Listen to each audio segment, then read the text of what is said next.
하나님의 은혜와 평강이 우리 가운데 임하기를 예수님의 이름으로 축원해 드립니다. 오늘 말씀은 사도행전 4장 32절에서 37절 말씀을 근거로 한 마음과 한 뜻이 되어라는 제목으로 하나님 말씀 증거하겠습니다. 성령이 이끄는 교회 사도행전 강의 20번째 시간입니다. 사도행전을 다른 표현으로 하면 성령행전이라고 이야기를 합니다. 성령이 초대교회에 임했을 때 어떤 역사들이 일어나는가 이 말씀을 통해서 구체적으로 보여주고 있는 것입니다. 불같은 성령이 임하고 바람 같은 성령이 임했을 때 가장 먼저는 그들의 언어가 변화되기 시작했죠.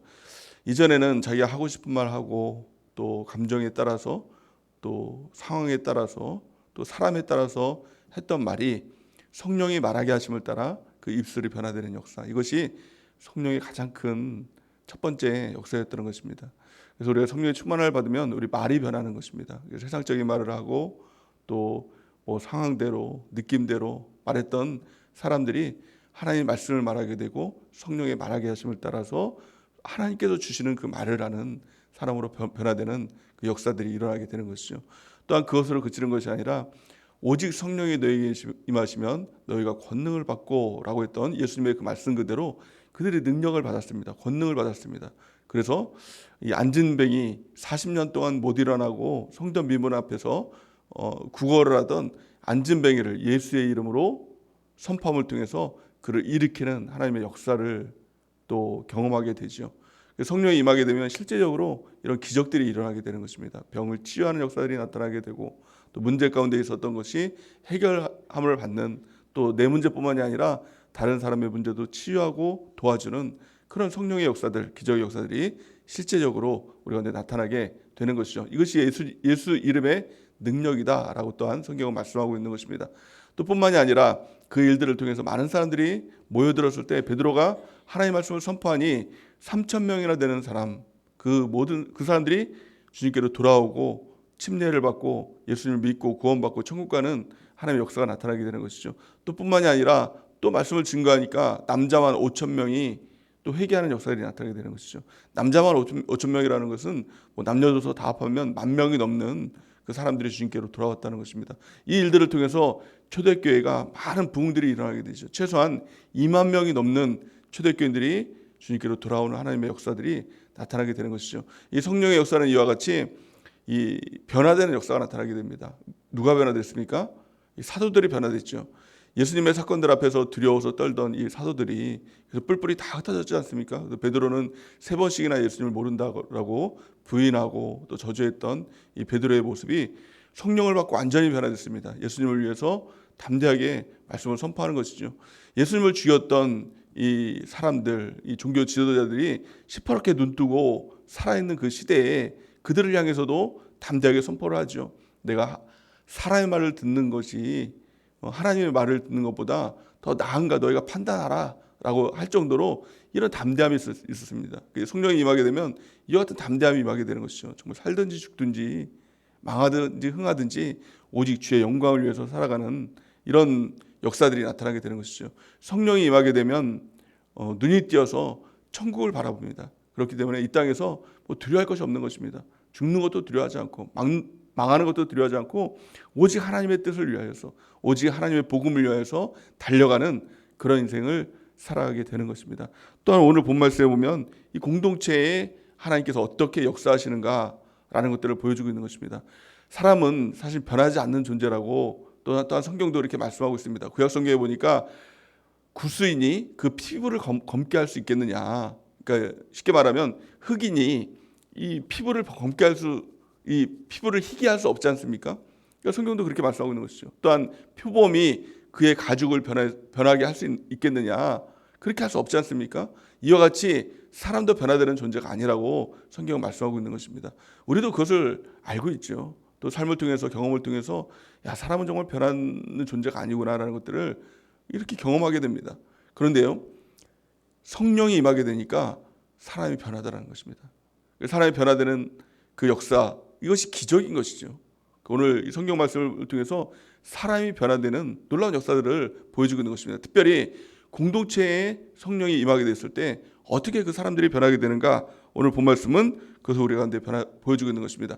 그들이 오늘 본 말씀에 보면 이렇게 말씀하고 있죠. 32절 보니까 믿는 무리가 한 마음과 한 뜻이 되어 모든 물건을 서로 통용하고 자기의 물건을 조금이라도 자기 것이라고 하는 이가 하나도 없더라, 이렇게 말씀하고 있습니다.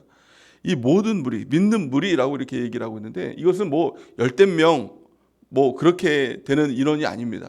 예수님을 믿고 구원받은 2만 명이나 되는, 2만 명이 넘는 그 사람들이 다 한 마음이 됐다는 것입니다. 이건 좀 놀라운 기적의 역사인 것이죠. 10명만 모여도 10명이 한 마음 되는 게 이게 쉽습니까? 쉽지 않습니다. 가정 공동체 안에서도 부부가 한 마음 되는 것도 그렇게 쉽지가 않죠. 거기다가 또 아이들까지 뭐 3명, 4명 이렇게 하나 되는 거, 이건 거의 불가능에 가까운 건 아닙니까? 그럼에도 불구하고 오늘 이 본 말씀에 성령이 교회 공동체에 임하고 났더니 2만 명이 넘는 사람들이 한 마음이 돼서 어떤 일이 일어납니까? 모든 물건을 통용했다는 겁니다. 자기 것이라고 자기가 주장하는 사람들이 하나도 없었다. 한 명도 없었다. 이게 너무 큰 기적이죠. 사람들은 누구나 다 이기적인 그런 마음들을 갖고 있습니다. 자기 것은 자기 것이죠. 그래서 누군가를 도와주려고 할 때도 자기 돈을 가지고 내 것을 그 사람한테 도와주는 것이라고 이렇게 여기는 것이죠. 그런데 성령이 임하고 났더니 교회 공동체 안에서 내 것을 내 것이라고 주장하는 것이 없는 것입니다. 그 조금이라도 내 것이 내 재물이라고 주장하는 사람이 한 사람도 없었다. 이게 놀라운 기적인 것이죠. 이것은 단지 그 당시에 어떤 감정적인 일들이 아니었다는 것입니다. 그냥 감정이 동화돼서 뭐 기분이 좋아서 뭐 흥분돼서 그냥 뭐 한턱 내고 이런 정도의 감정이 아니라, 이것은 이미도 구약 성경에 성령이 임하게 되면, 에스겔 말씀을 통해서 성령이 임하게 되면 어떤 마음의 변화들이 일어나게 될지를 성경을 통해서 우리 가운데 말씀해 주고 있는 것입니다. 에스겔 36장 26절에서 27절 말씀 우리 같이 한번 읽어보겠습니다. 시작. 또 새 영을 너희 속에 두고 새 마음을 너희에게 주되 너희 육신에서 굳은 마음을 제거하고 부드러운 마음을 줄 것이며, 또 내 영을 너희 속에 두어 너희로 내 율례를 행하게 하리니 너희가 내 율례를 지켜 행할지니라. 아멘. 이미도 이것은 예견된, 약속된 말씀이었습니다. 또 새 영을 너희 속에 두고 새 마음을 너희 속에 주되 너희 육신에서 굳은 마음을 제거하고 부드러운 마음을 줄 것이며, 이렇게 말씀하고 있는 것입니다. 성령이 우리한테 임하게 되면 우리 마음 가운데 딱딱한 마음들 있죠. 거친 마음들 있죠. 또 악한 마음들 있죠. 완악한 마음들 있죠. 이게 눈 녹듯이 다 녹아지는 것입니다. 부드러운 마음이 되는 것입니다. 성령의 사람의 특징은 너무나 부드러운 것입니다. 딱딱하고 옹졸한 마음들, 이게 다 깨어지는 것입니다. 내 것만 챙기는 이기적인 마음들, 이게 다 깨어지는 역사들이 나타나게 되는 것이죠. 또한 27절 말씀 보니까 또 내 영을 너희 속에도 너희로 내 율례를 행하게 하리니 너희가 내 규례를 지켜 행할지니라. 아멘. 하나님의 말씀을 지키는 것, 하나님의 말씀대로 사는 것, 계명대로 사는 것, 이거 사실 사람이 할 수 없는 일입니다. 내가 그렇게 살아야지, 말씀대로 살아야지, 이게 결심으로 됩니까? 여러분들 결심으로 되었습니까? 이게 절대로 안 되는 것입니다. 말씀을 들을 때 그렇게 살아야지라고 하지만 작심 3일도 안 되는 것이죠. 금방 무너지는 것이죠. 눈에 보이는 것, 또 다가오는 상황들, 또 그 어떤 사람을 만나면 이것은 금방 무너지는 것입니다. 그런데 성령이 임하게 되니 말씀대로 살아갈 수 있는 그 능력과 힘, 그것이 부여되더라는 것입니다.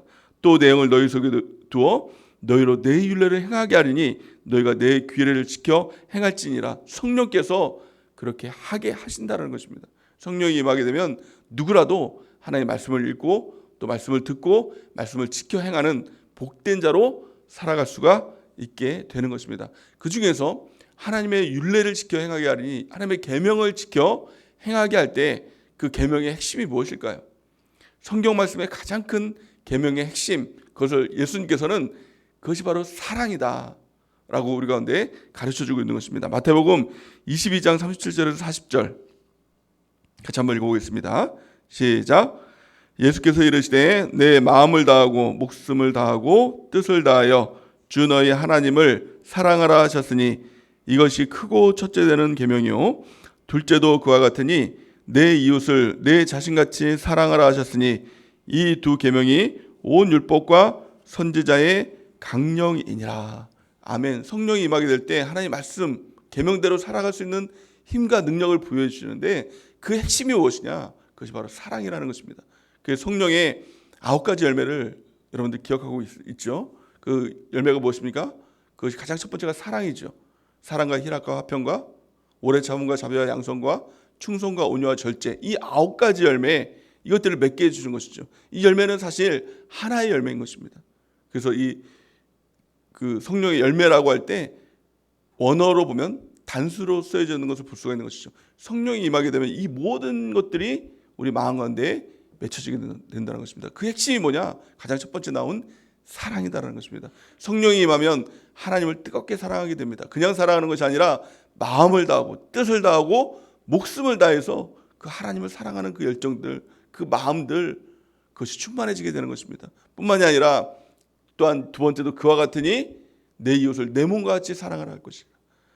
이웃을 바라보면서도 그냥 맹숭맹숭 대문대문 이렇게 되는 것이 아니라 내 몸과 같이, 나와 같이 그들을 사랑할 수 있는 마음들, 그것을 성령께서는 우리 가운데 부어주게 되는 것입니다. 그를 통해서 32절 말씀과 같이 믿는 무리가 한 마음과 한 뜻이 되어 모든 물건을 서로 통용하고 자기 재물을 조금이라도 자기 것이라고 하는 이가 하나도 없었다. 그 세 마음을 통해서 서로가 사랑하는 마음들, 자기 몸과 같이 서로를 사랑하는 그 마음을 하나님께서 주신 것입니다. 한 마음과 한 뜻이 되었다는 것입니다. 우리가 성령이 임하게 되면 성령이 하나 되게 하신 것, 그것이 교회 공동체인데요. 무엇을 통해서 하나 되게 하시냐면 마음을 통해서 한 마음이 되고 한 뜻이 되는 것입니다. 서로 한 뜻, 한 마음을 통해서 하나 되는 그런 역사들이 나타나게 되는 것입니다. 하나 되는 것이 성령의 역사인데요. 하나 되는 것은 굉장히 중요합니다. 그런데 무조건 하나가 된다고 해서 다 중요하느냐? 그것이 좋은 것이냐? 사실 그렇지가 않죠. 무엇을 위해서 하나가 되느냐? 이게 정말 중요한 것 아닙니까? 하나가 됐는데 하나가 돼서 나쁜 짓을 합니다. 도둑질을 합니다. 살인 강도를 합니다. 그러면 그것은 잘못된 것이죠. 근데 오늘 공동체 보니까 그들은 선하신 뜻을 위해서 하나 되었다는 것입니다. 선하신 뜻이 무엇이었냐면 긍휼과 바로 구제였다라는 것입니다.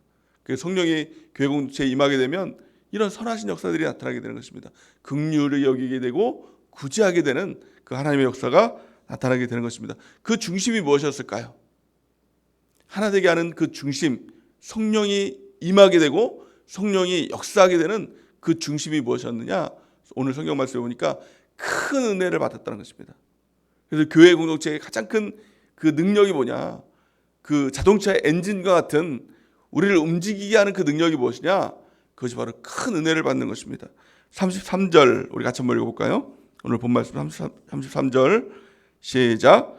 사도들이 큰 권능으로 주 예수의 부활을 증언하니 무리가 큰 은혜를 받아. 아멘. 사도들이 큰 권능을 통해서 하나님의 말씀이 증거됐습니다. 우리 하나님의 말씀이 증거될 때도 큰 권능이 임해야 되죠. 큰 권능으로 부활을, 예수 그리스도의 부활을 증거할 때 모든 무리들이 큰 은혜를 받았다는 것입니다. 그래서 예배 시간에 우리가 나와서 날마다 모여야 되죠. 예배 시간에 나와서 말씀을 들어야 됩니다. 그 말씀을 들을 때 큰 은혜를 받아야 됩니다. 그냥 말씀 듣는 것으로 끝나는 것이 아니라 큰 은혜를 받을 때 성령께서 내 안에서 일하시는 하나님의 그 사랑의 역사를 우리가 경험하게 되는 것입니다. 그래서 사도들이 큰 권능으로 전한 메시지의 핵심은 주 예수의 부활이었다는 것입니다. 주 예수의 부활이에요. 살아계신 하나님 그 말씀을 증거했다는 것입니다. 하나님의 말씀을 증거할 때 주 예수를 증거할 때 그를 통해서 큰 은혜를 받고 그 권능을 통해서 성령의 역사들, 사랑의 역사들, 그것들이 실제적으로 나타나게 되었다는 것입니다. 그래서 우리를 변화시키는 것, 그것이 바로 성령의 역사인데요. 성령의 역사가 우리 가운데 들어와서 성령의 충만함이 어떻게 임하게 되느냐? 그 중심이 바로 말씀이라는 것입니다. 말씀과 성령이에요. 말씀과 기도이죠. 그 두 가지 중에 하나라도 놓치면 우리의 신앙생활은 무기력해지는 것입니다. 아무 힘을 다 잃어버리게 되는 것이죠. 우리를 점검해 보기 바랍니다. 오늘 새벽에 우리 안에는 말씀이 있고 기도가 있느냐, 말씀이 있고 성령이 있느냐, 이것을 점검하길 원합니다. 그래서 만약 그런 것이 없다면 결단하고 하나님 말씀에 더 깊숙이 말씀을 읽고 말씀을 듣고 지켜 행하는 일에 전심전력하기를 결단하는 은혜가 있길 바랍니다. 또 두 번째는 하나님의 기도에 더 힘쓰는 그 은혜가 우리 가운데 임하기를 원합니다. 그 핵심은 말씀인 것이죠. 히브리서 4장 12절 우리 같이 한번 읽어보겠습니다. 히브리서 4장 12절 시작. 하나님의 말씀은 살아있고 활력이 있어 좌우의 날선 어떤 검보다 예리하여 혼과 영과 및 관절과 골수를 찔러 쪼개기까지 하며 또 마음의 생각과 뜻을 판단하나니. 아멘. 하나님의 말씀은 살아있고 이 활동력 있고 이 능력이 있는 것입니다. 그래서 우리의 마음을 살피고 또 우리 마음 가운데 악한 그것들 다 쪼개기까고 잘라버리고 또 새롭게 하는 하나님의 역사가 나타나게 되는 것입니다. 이 말씀은 단지 지식이 아니라 하나님의 능력이라는 겁니다. 살아있다는 것입니다. 그래서 말씀이 우리 가운데 일할 수 있도록 늘 하나님의 말씀을 듣고 말씀을 읽고 또 말씀대로 지켜 행하기를 우리가 힘쓰는 그 은혜가 우리 가운데 있기를 원합니다. 32절 말씀을 통해서 우리 이 초대교인들 성도들에게 나타났던 가장 큰 특징, 그것은 물질관이 깨어진 것이죠. 내 것이라고 했던 그 물질관이 이제는 우리의 것이다. 남에게 주고 내 것이라고 주장하는 것이 없었다. 이것이 왜 중요하느냐? 물질관이 바뀌는 것이 왜 중요하느냐? 이거 너무 중요한 것이죠. 그래서 은혜를 받으면 하나님께 드리게 되죠. 그래서 헌금도 목사님이 헌금하세요 이렇게 강조해서 되는 게 아니라 그 은혜를 받으면 하나님께 드리는 것이 기뻐지고 헌금하는 것이 기뻐지고 그 물질관이 깨어지는 것이죠.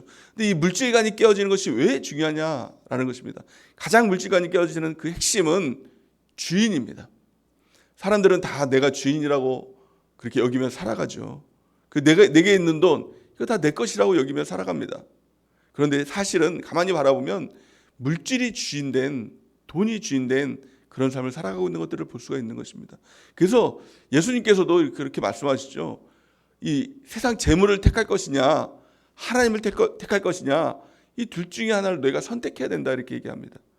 하나님을 섬길 것이냐 돈을 섬길 것이냐 이 둘 중에 하나라는 것입니다. 근데 은혜를 받고 나면 성령을 받고 나면 나타나는 가장 큰 특징, 이 재물을 섬겼던 사람들이 하나님을 섬기게 된다는 것입니다. 그 재물, 사실은 우리는 돈 앞에서 전전긍긍하죠. 돈이 없으면 괴로워하고 힘들어하고 또 돈이 있으면 또 그만큼 즐거워하고 행복해하고. 근데 왜 그러냐?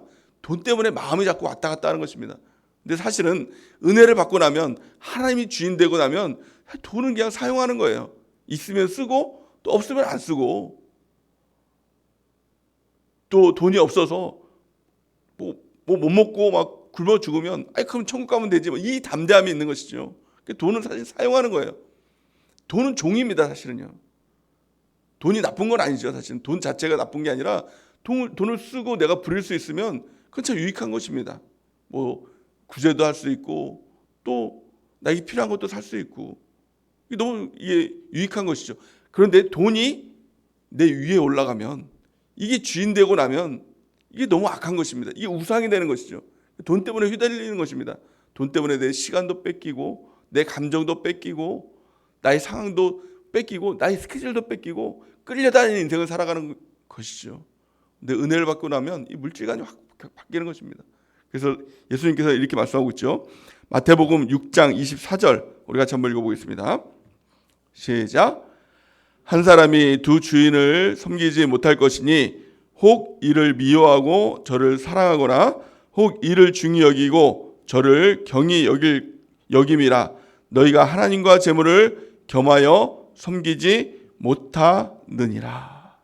아멘. 하나님과 재물을 겸하여 섬기지 못하는 것입니다. 하나님이 주인 될 때 재물을 부릴 수 있게 되는 것이고 쓸 때 쓰고 그런 인생으로 변화되게 되는 것입니다. 그리고 예수님이 이렇게 말씀하고 있죠. 먼저 그의 나라와 의를 구하라. 그러면 이 모든 것을 하나님께서 더하여 주시리라.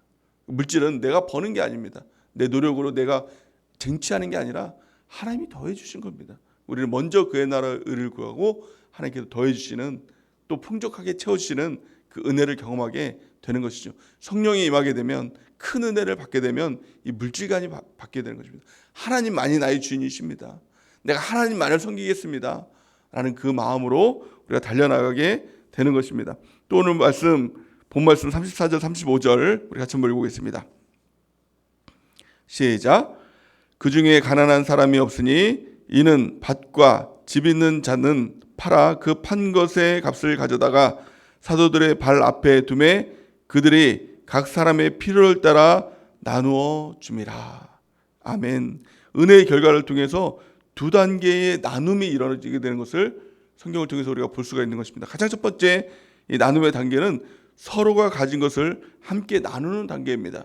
우리가 축복의 장터를 통해서 이런 나눔의 실천들이 이루어지게 되는 것이죠. 내가 필요 없는 것을 나누는 게 아니라 나에게 더 중요한 것을 다른 사람들이 더 중요하다면 나눠주는 서로의 것들을 통용하는 일들이 나타나게 되는 것이고요. 오늘 본 말씀을 통해서 두 번째 단계에 나눔이 나타나게 되는데 그 나눔이 어떤 단계냐면 가진 사람들, 부유한 사람들이 자기 것들을 팔아서 교회에 헌금해서 또 교회가 필요한 성도들에게 지혜롭게 나눠주는 그 일들이 이루어지게 되는 것입니다. 이 구제도 마찬가지입니다. 이 구제, 지금 현실에서 나타나는 이 구제도 마찬가지로 내가 누군가를 구제할 때 직접적으로 구제하는 것, 이것은 그렇게 좋은 방법이 아닌 것입니다. 왜냐하면 내 의가 나타나게 되는 것이죠. 내가 너를 도왔다라는 그런 이제 의미가 나타나게 되는 것이죠. 도움받는 사람들도 이 하나님의 은혜를 경험하게 되는 것이 아니라 그 사람이 나를 도와줬지, 하나님을 보는 것이 아니라 사람을 보게 되는 것입니다. 그래서 이 초대교회에 나타났던 이 방법이 교회에 헌금하는 것입니다. 자기 것들을 팔아서 교회에 헌금하게 되는 것이죠. 오늘 본 말씀에 나오는 이 바나바라는 사람도 자기의 땅을 팔아서 교회 사도들 앞에 두는 것들을 보게 되는 것입니다. 그 사도들이 그것들을 가져다가 필요한 사람들에게 나눠주는 이 구제의 일들이 이루어지게 되는 것입니다. 그래서 우리가 구제할 때도 가급적이면 이 교회 구제 헌금을 통해서 교회가 구제할 수 있도록 하는 것, 이것이 성경적인 구제의 모습으로 볼 수가 있는 것입니다. 이처럼 이 교회의 역사들은 사랑의 실천을 통해서 이 나눔이 이루어지는 것들, 구제의 일들이 이루어지게 되는 것들을 볼 수가 있는 것입니다. 이것은 성령의 역사인 것입니다. 내가 누군가를 구제해줘야지, 이 성령이 없이 하려고 하면 먼저 아까운 마음부터 듭니다. 그래서 내 것을 쪼개서 주는 마음 가운데서도 약간 마음이 듭니다. 이건 성령의 역사들이 아닌 것이죠. 성령이 임하게 되면 내 것이 아니라는 마음들이 들게 되는 것입니다. 헌금을 할 때도 아까운 마음이 들지 않습니다. 내 것이 아니니까. 그 마음들, 또 구제하는 마음들, 사랑하는 마음들, 이 마음들이 우리 가운데 충만하게 임하는 은혜가 있기를 바랍니다. 요한일서 3장 17절에서 18절 말씀에 보니까 이렇게 말씀하고 있죠. 우리 같이 한번 읽어보겠습니다. 시작. 누가 이 세상에 재물을 가지고 형제의 궁핍함을 보고도 도와줄 마음을 닫으면 하나님의 사랑이 어찌 그 속에 거하겠느냐. 자녀들아, 우리가 말과 혀로만 사랑하지 말고 행함과 진실함으로 하자. 아멘. 그 사랑은 관념이 아니라는 것입니다. 말로만 사랑합니다 라고 하면서 그를 위해서 커피 한 잔 사주는 것, 식사 한번 대접하는 것, 이것에 대해서 아까워한다면 이것은 관념적인 사랑인 것이죠. 진정한 사랑은요, 내 지갑이 열리는 것입니다. 그를 위해서 나의 것들을 줄 수 있는, 나의 가장 귀한 것들을 줄 수 있는, 이것이 진정한 사랑입니다. 그 사랑의 실천, 이것이 바로 구제인 것이죠. 구제를 통해서 하나님께서 우리 가운데 약속하시는 참 놀라운 은혜들이 있습니다. 잠언 11장 25절 우리 같이 한번 읽어보겠습니다. 시작. 구제를 좋아하는 자는 풍족하여질 것이요 남을 윤택하게 하는 자는 자기도 윤택하여 지리라. 아멘. 성경은 이렇게 약속하고 있는 것입니다. 구제를 좋아하는 자들이 풍족함을 얻게 되는 것입니다. 내 것을 그 가운데 주는 것, 내 것을 내 것이라고 여기지 않고 그 가운데 주는 것, 주면 궁핍해져야 되잖아요. 그런데 하나님께서 채우심을 통해서 풍족해진다라고 약속하고 있는 것이죠. 또한 잠언 28장 27절 같이 한번 읽어보겠습니다. 시작. 가난한 자를 구제하는 자는 궁핍하지 아니하려니와 못 본 채 하는 자에게는 저주가 크리라. 아멘. 구제는 선택이 아니라는 것이죠. 필수라는 것입니다. 그래서 구제하는 자는 하나님께서 궁핍하지 않도록 채워주시지만 못 본 채 하고 또 구제하지 않고 이기적인 자는 저주가 임하게 된다라고 성경은 말씀하고 있는 것이죠. 또한요, 성경은 가난한 자를 불쌍하게 여기는 것, 구제하는 것은 하나님께 구워드리는 것이다 라고 말씀하고 있는 것입니다. 잠언 19장 17절 우리 같이 한번 보겠습니다. 시작. 가난한 자를 불쌍히 여기는 것은 여호와께 구워드리는 것이니 그의 선행을 그에게 갚아 주시리라. 아멘. 가난한 사람들을 불쌍히 여기고 도와주는 것, 이것은 하나님이 하시는 일인데 그 하나님께 구워드리는 일, 내가 그 하나님의 일을 대신하는 일이 된다라는 것입니다. 그래서 하나님께서 나에게 갚아주신다라는 거예요. 그 하나님의 계산법은 내가 100만 원을 하나님께 빌려드렸으면 하나님께서 100만 원 주시는 이런 계산법이 아니라 하나님께서 주시는 계산법은 30배, 60배, 100배로 채워주시고 더해주시는 것입니다. 이 땅 위에서도 하나님께서 그렇게 풍족하게 해주시고 또 영원한 천국에서 주시는 그 하나님의 풍요로움에 놀라운 그 귀한 축복이 임하게 되는 것입니다. 이 하나님의 마음을 갖는 것, 이 심정을 갖는 것, 이것이 바로 성령의 충만함인 것입니다. 이것이 바로 성령의 열매인 것입니다. 이것이 바로 사랑과 희락과 화평과 오래 참음과 자비와 양성과 충성과 온유와 절제, 이 열매들이 우리 가운데 풍족하게 맺혀지는 그 은혜가 넘치기를 바랍니다. 마태복음 6장 4절 우리 같이 한번 읽어보겠습니다. 시작. 내 구제함을 은밀하게 하라. 은밀한 중에 보시는 너희 아버지께서 갚으시리라. 아멘. 그 구제할 때도 생색내지 말라는 겁니다. 내가 너에게 이만큼 줬어. 그래서 개인적인 구제는 이 위험성이 있는 것이죠. 그래서 가장 좋은 것, 은밀하게 교회에 구제헌금을 내고 또 특별히 누군가를 도와주길 원한다면 이 헌금 봉투에다가 내가 누구에게 구제하기를 원합니다 라고 헌금을 해서 교회가 하게 하면 교회가 그 사람에게 전해주는 그런 일들, 이것이 바로 성령적인 구제의 핵심인 것입니다. 무엇보다도 중요한 것은 우리가 성령의 충만을 받는 것입니다. 내가 사랑해야지, 하나님도 사랑해야지, 이웃도 사랑해야지, 이 노력과 결단은 절대 능력도 없고 그렇게 할 수도 없는 것입니다. 성령이 우리 가운데 임하게 될 때 이런 사랑의 능력, 이 기적의 능력들을 우리가 경험하게 되는 것입니다. 이 초대교회와 같이 많은 사람들이, 2만 명의 사람들이 한 마음과 한 뜻이 되어서 이런 사랑의 실천들이 일어났던 것처럼 성령이 임하게 될 때 우리 교회 안에서 하나됨의 역사들이 나타나게 될 줄 믿습니다. 성령이 임하지 않으면 두 사람 다 한 마음이 안 됩니다. 셀 안에서 4명, 5명 이 사람들도 절대 하나가 되지 못하는 것입니다. 오직 성령이 임하게 될 때 한 마음 한 뜻이 되는 것입니다. 우리 가정도 마찬가지죠. 성령이 임하지 않으면 두 사람이 아무리 한 마음 되자, 서로 사랑하자, 절대 그렇게 되지 않습니다. 오직 성령이 임하는 우리 공동체가 되고 성령이 임하는 우리 가정이 되길 바랍니다. 그래서 그 한 마음이 됨을 통해서 하나님을 뜨겁게 사랑하고 마음을 다하고 힘을 다하고 목숨을 다해서 우리 하나님을 사랑하고 또 그와 같이 우리 주변에 있는 사람, 우리 부부, 또 우리 자녀 뿐만이 아니라 우리 셀원들, 우리 공동체를 뜨겁게 사랑하는, 내 몸과 같이 사랑하는 하나님의 역사가 나타나는 귀한 축복이 우리 가운데 임하기를 예수님의 이름으로 간절히 축원해 드립니다. 이 시간 기도하는